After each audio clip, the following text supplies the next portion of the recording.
So I've spent 4 hours trying to figure this out, and this will help you guys. How to reset the cabinets so the doors aren't flinging up and hitting something they shouldn't.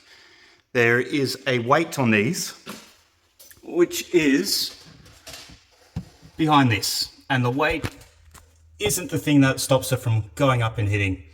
The weight balances the weight of the door so it doesn't drop or keep climbing after it's stopped. All right, so how do you set these? The reason why you need to set them is occasionally they go out, or you've lost power and they've lost their memory.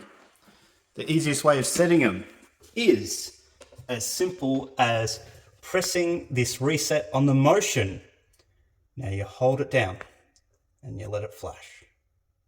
When it's doing that, you come to the other side. Drop, you pull it down.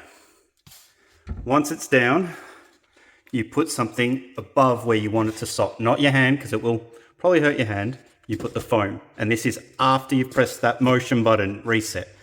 And then you press for the door to open.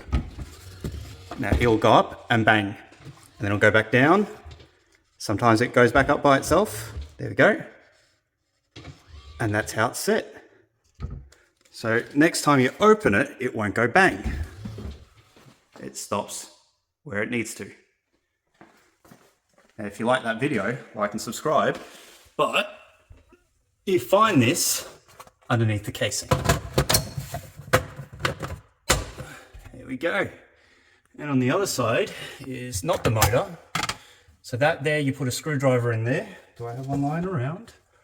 I do not. But you put the screwdriver in there and you spin it clockwise or anti-clockwise, and you'll see this needle move up and down the scale. And as you're doing that, that will put the weight on the door.